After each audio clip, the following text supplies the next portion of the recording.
Omei. Oh my Oh no! god. He would use kimi. He would use kimi, which is you do not address people with kimi in public. Why don't you use Kimi? Kimi is it's a I'm trying to find the right word. It's a noun used to describe someone who is very, very precious to you. You can use kimi for like a lover or a younger sibling. You do not use it for your superiors or your social equals at all. You, you, no, you would be using both in the same sentence, and they're like, "What does this even mean?"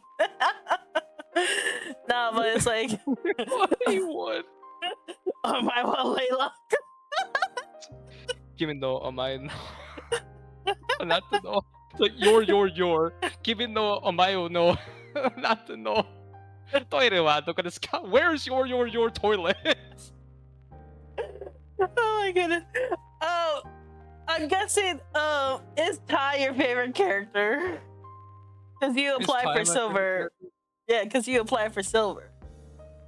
Tai, I would say Tai is not my favorite character. It's not your favorite character. Tai is not. I like Tai, but he's not my favorite. Who's your favorite in the game? Oh, jeez. If I'm gonna pick a favorite,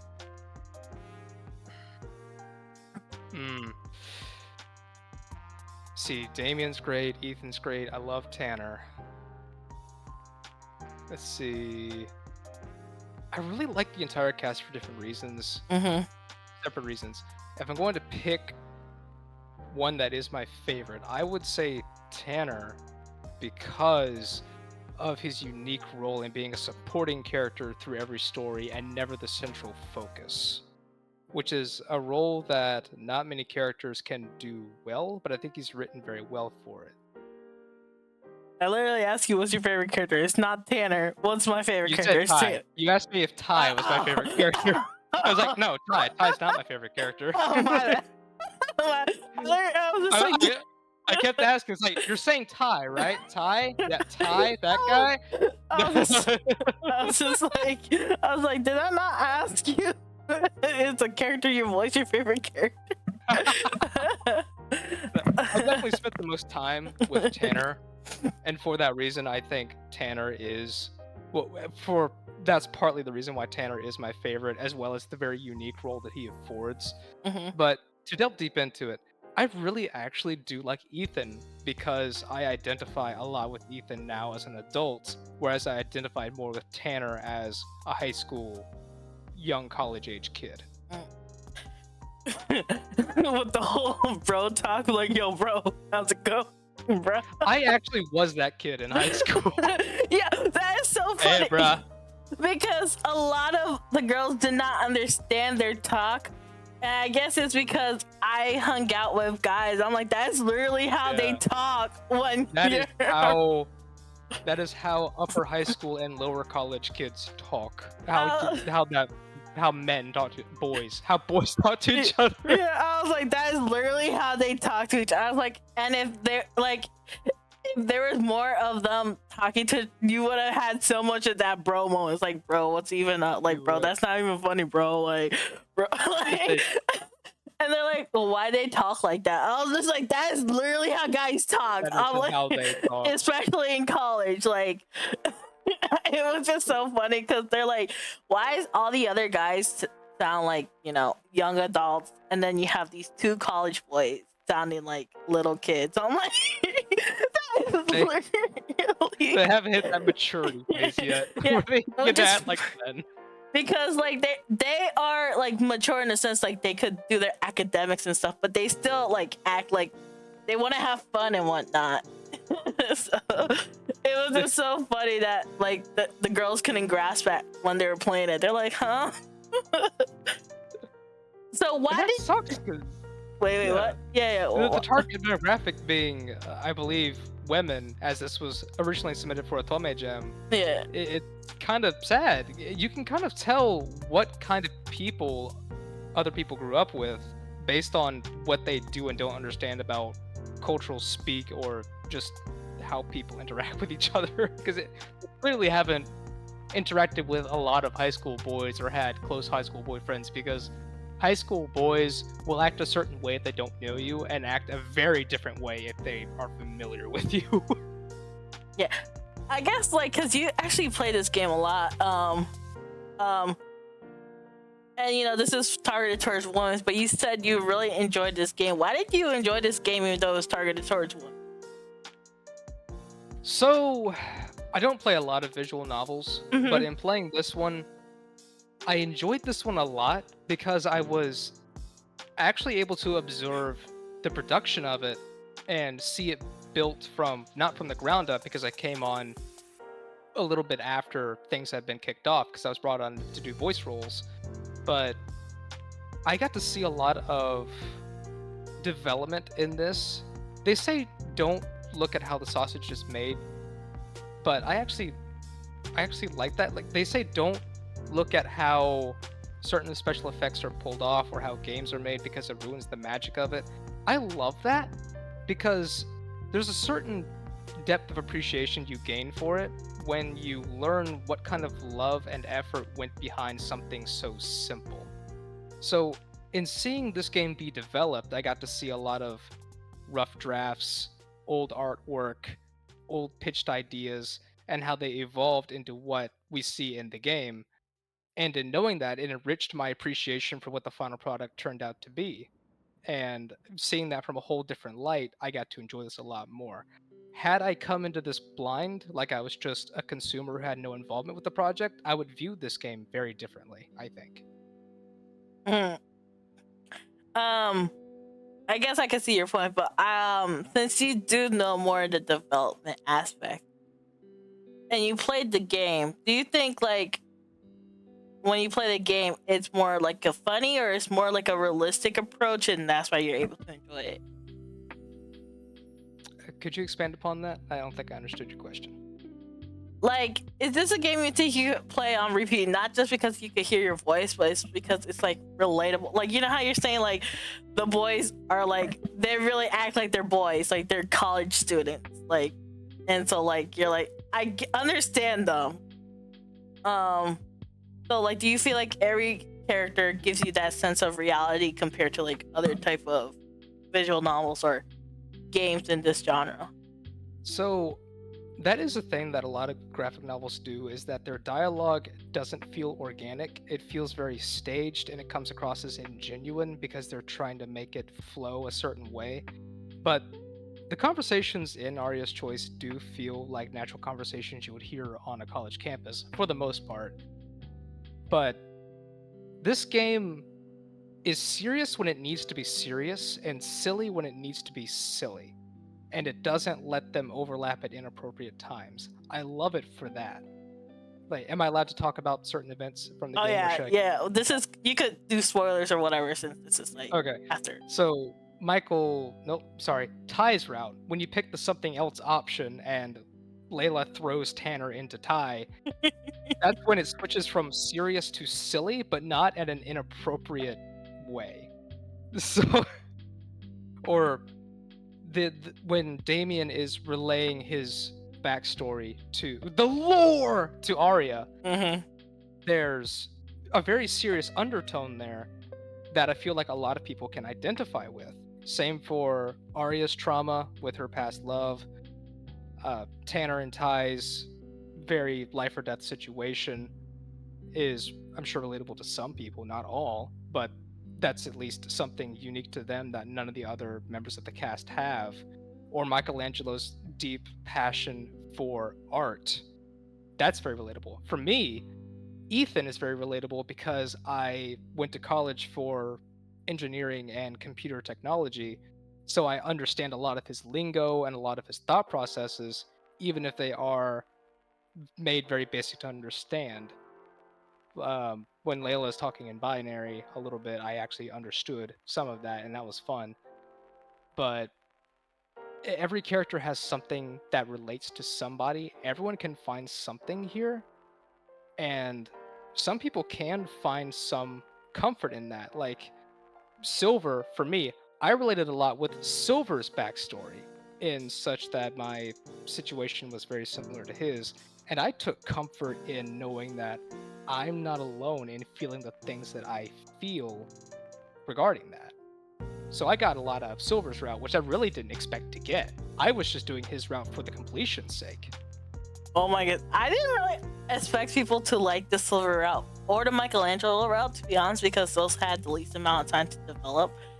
And I was surprised to see the amount of people who like the Silver route. Michelangelo route, I still understand people not really liking, because Michelangelo feels like a side character, but them, the person who voiced the Michelangelo route, still liked it regardless, because he's like, yeah, I appreciate being the side character in my own story, but which is kind of funny. He's like, yeah, I'm okay with being the side character in my story. I was just like, I think you want to be the main character, but I mean, to each their own. How does it feel, man? But in the Silver route, you know, like, I know Mew is like, he said she's a Silver simp. I was just like, I just find that hilarious, because I was just like, I thought we were trying to make him hateable. It's like, I don't know, but I still love him. You still love him. Like, I was just like, I was trying to give him trauma, but Kumar didn't let me. Oh. It was, I thought he was going, I figured on the onset he was going to start as unlikable, a really douchey dude. But when he began to open up, especially after karaoke, he opened up in a way that made me think, yeah, okay, there's the 2 dimension they were waiting to pull on me. I like that. Let's see how far this rabbit hole goes. I'm in it for the long haul now. I want to see how this evolves. Karaoke. The way you said that, I really like the way you said that. Karaoke. Sorry. No. It was literally, because he was based, I don't know if you ever seen The Life of Seki K. I have not. He is based on this one character who is over the top rich. He's like, my personality is rich. I have money. That's it. I was like, okay. So I took that and I was just like, in the Silver route, he literally has a vault of money. He's like, do as you will with this money. If money so-called doesn't give you, you know, if the world is my oyster, I shall take it, right? And then, like, in the restaurant scene, he's like, you guys can have the rest of food we don't eat.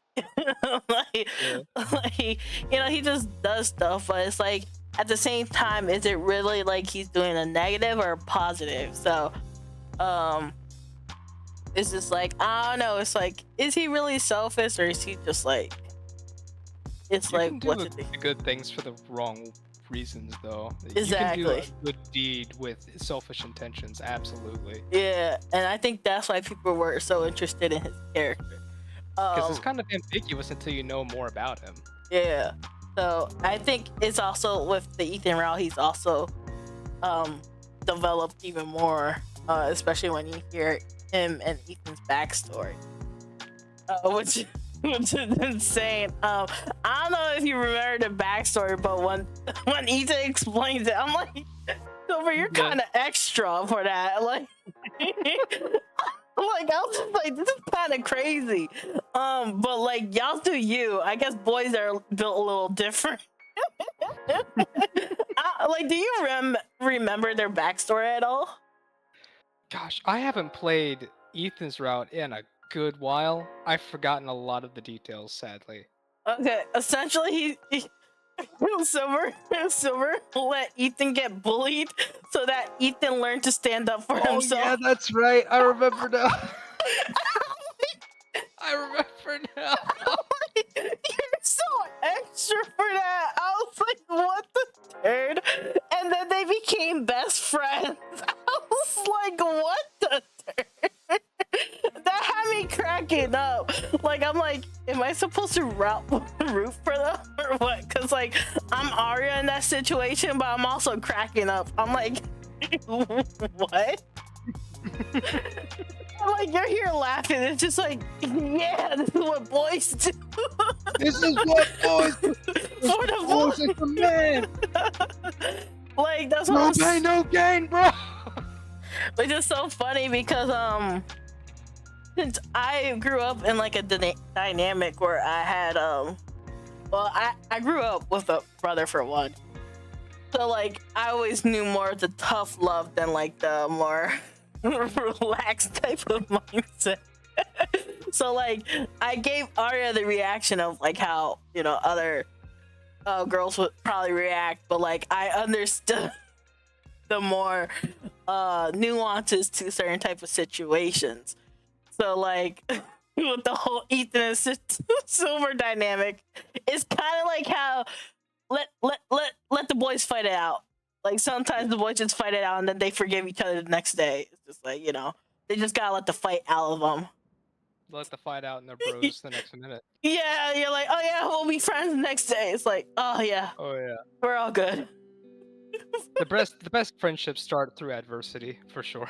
Yeah, yeah. I'm just like, I mean, I don't see that, but okay. Well, but it was just kind of funny. It's just like, and we're best friends till this day. Till this day, it's only funny because of how it turned out. Yeah, You look back on it now, and it's funny. Yeah, it's just like, this is kind of a red flag, but okay. It's kind of very weird. Oh my goodness. Oh, it's beautiful. What is like the funniest thing you remember from Arya's Choice? Oh, the funniest thing in game. I think it was picking the something else in Ty's route and hearing what take of my yelling was used in that.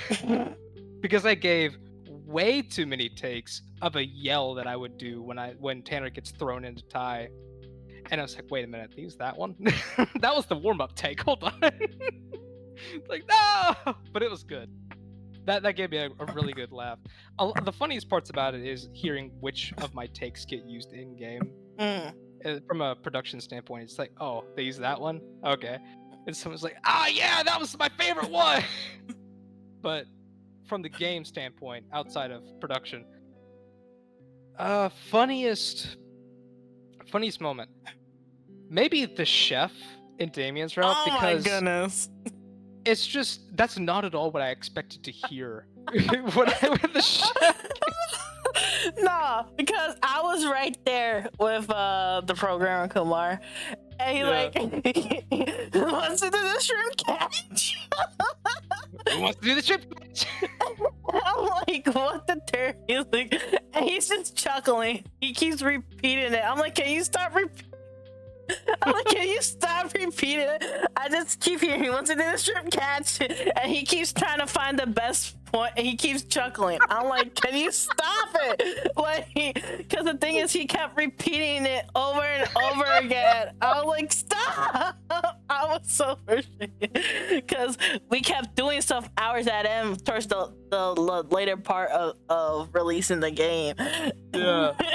So I just kept hearing he wants to do the shrimp catch. I was like, oh my goodness. He wants to do the shrimp catch. I had to stop auto advance to just take a second to lean over and just kind of stifle a laugh. Then I'll click next. He's like, "Hey, big guy." Hey, big guy. Actually, lady. Like, oh wait, aren't you also the bad guy too in that same scene? I'm the chef.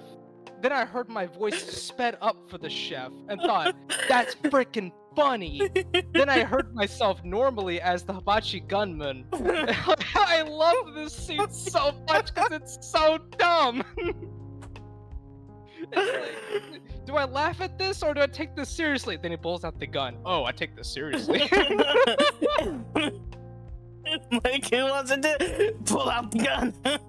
But when I saw the fight between Damien and the gunman, I was hoping that someone would come back to me and ask me to do some grunts or some exclamations for it. It's like, okay, I guess it's just gonna sound like a barroom brawl with no voice. No, we ain't have the time for that. Listen, we volunteer. We ain't no AAA budget right now. No, I understand. It's just I'm not gonna press for it, but I'm hoping they'll come back and ask for it. One day, maybe one day we could do it. One day. Version 2. Listen. Yes, and when we remake the whole game one day, maybe. 2035, where we're all old. Oh. Into retirement, Arya still hasn't chosen a love, and is still searching for the answer of the triangle theory of love. Oh my goodness.